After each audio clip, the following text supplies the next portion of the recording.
சாப்பிட்டீங்களா? Very good. இப்போ சாம்பார் சாதமும் சாப்பிடுங்க. அடுத்து கீரை. இது என்ன கீரை தெரியுமா? பசலைக்கீரை. இது இந்த கீரை என்ன தெரியுமா?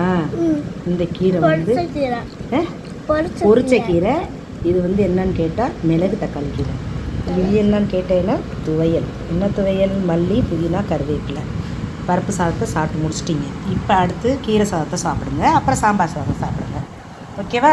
நீங்கள் எல்லாத்தையும் ஒன்றா மிக்ஸ் பண்ணிட்டீங்களா? உங்கள் வீட்டில் முளைச்சதா? சாப்பிடுங்க. Very good. டெய்லி கீரை சாப்பிடணும், சரியா? அப்போ தான் குட் கேர்ளாக இருக்க முடியும். கண்டிப்பாக கண்டிப்பாக. இனிமேல் அப்போ தான் அது மாதிரி பருப்பு கொண்டு வரவா? இல்லை சாதம் வச்சு கொஞ்சம் பருப்பு விடவா? நெய் முதல் ஊற்றி தாளிச்சிட்டேன். அப்போ தான் கீரை எடுத்துகிட்டு வரேன்.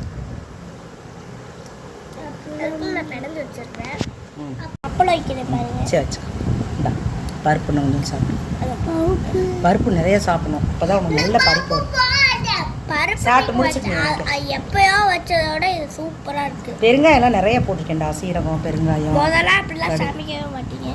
அம்மா தான் தாளிக்க மாட்டா. அப்போ தான் தாளிச்சிருவேன். அதனால ருசியாக இருக்குது. தாளிக்காமல் அப்பா அம்மா செஞ்சுருவா. சாப்பிடு.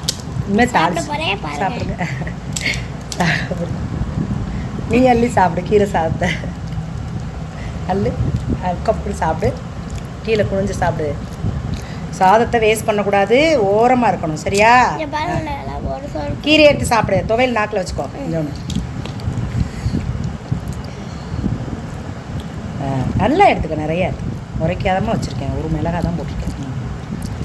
அந்த கீரையை சாப்பிடு. சாதத்துக்குள்ளே வச்சு கூட சாப்பிட்டுக்கோ.